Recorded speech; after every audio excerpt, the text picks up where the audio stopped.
Hey everybody, talk about address the question: can you grow okra with tomatoes, and why would you do it? So we're going to tour the shed bed over here. We'll talk about some other things too, some peppers, some eggplant, but check it out. This is a cool little tour here, middle of July. Okay, we're talking about growing okra with tomatoes first. This is the east garden, sometimes called the shed bed. And that's a line of okra right there. There's actually 8 Clemson spineless okra in there. And it's middle of July. It'll get taller, it'll get at least 6 foot. It's third year growing that in that trench. But one reason to grow okra near your tomatoes is they are a trap crop for aphids. That's a really good thing.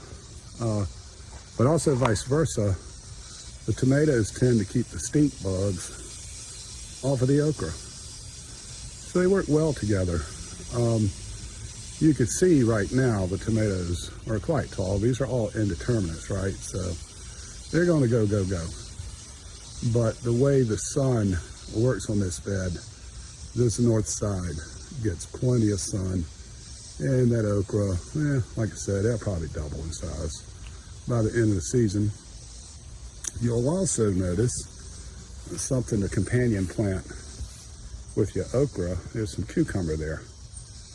Okay, you don't want to grow squash or put okra where squash was before, but cucumbers do pretty well. They hold in some moisture, of course. As long as they can get out and find the sun, they'll also produce some cucumbers for you. And you can see that's what this one's trying to find, the sun. So it's running to the west. And then you see some running out towards the shed, looking for that sun. But yeah, there you go. You grow your okra and tomatoes together because they're basically trap crops for one another. Next up in the shed bed is growing these peppers. These are my hot peppers. And I'm growing them in these concrete blocks. And about 8 inches off the ground. And they're open at the bottom so they can get to the good stuff. And they do well. A couple of lessons here. One, you can actually do this. That's a Tabasco. And there's 3 of them in there. We also have jalapeno and cayenne and habanero in the wall. And I ran an experiment last year doing this. I think I grew 4 hot peppers in the wall, and it worked. So this year we got 12 running. And I'll show you, you can see this sweet spot is kind of up in the front and over there. Okay, this side gets quite a bit more shade, so you can see the difference in the height. And the sun matters. I know where the sun is in this bed. I've been using this bed for over a decade, but you know, you can't put everything in the best spot.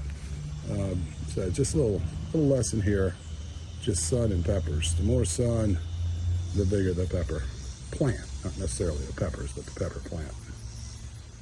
Okay, next up are the mild peppers. All right, this was meant to be 15. It turned out to be 14. And they're grouped in 3. So there's 3 pimento, 3 bell, 3 banana, 3 big gems, and then 2 Cubanelles because my third start failed. And they also get a good deal of sun. Right now it's afternoon, like 12 o'clock, it's right after 12 o'clock. And you can see it's still a lot of shade back here. However, you can also see it does not impact fruit production. It's summer, long days.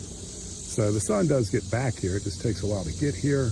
I'd say it gets 6-7 hours sun a day. So that's plenty. And also on the end of this, we've tucked in some eggplant. And you can see there, that's a Black Beauty. And this one is a Japanese. And they're doing well, producing quite well. And then we start or end the okra right here. And there's, again, 8 okra in that trench. And another experiment this year. These are lima beans, y'all. They're doing their thing. 5-gallon bucket up against the fence. Again, it'll take a while for the sun to get directly on it, but they also get 6 to 7 hours once the sun gets west. This is not a lima bean. I had tried to start some very old yellow squash seed in there and I gave up, so I put lima bean in there, and then one of those seeds germinated anyway. So yeah, and you can see the beetle damage. Not real concerned about that, but it would be funny if it gave me some yellow squash. Okay, so here are the heirlooms. This is July 15, and you can see I have more topping to do. I have more topping to do than what I've done. And to give you a little example, as I step across this crazy Cherokee purple that's spreading out like a spider. Anyway, that little section right there is probably going to be taken out.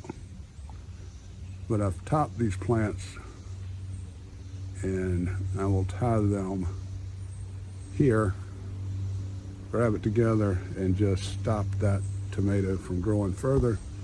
It's indeterminate. These are the ones, of course, you want to pull the suckers on if you don't want it to turn into a jungle. Or you can just let it turn into a jungle if that's what you want. But this one's spread all over the place. So top that first. I got a ways to go. This speckled Roman is going to need to be topped. And then, of course, lots of topping up there on the Mexico tomato plants. And we do have some marigold in to try to deter some pests. And we have some zinnia coming to attract some pollinators directly in this garden. But our yard is full of pollinators, so not too concerned about that. So there you go, shed bed review, middle of July. And the okra and tomatoes are playing well together. Haven't seen any aphids. All I have actually seen in this area are a few Japanese beetles and one squash bug. I think it was a stake bug now that I think about it. But anyway, not a lot of pest pressure in here this year, which is fantastic news. Because that's your sign right there. Usually when you see that crepe myrtle flowered up, pests are everywhere.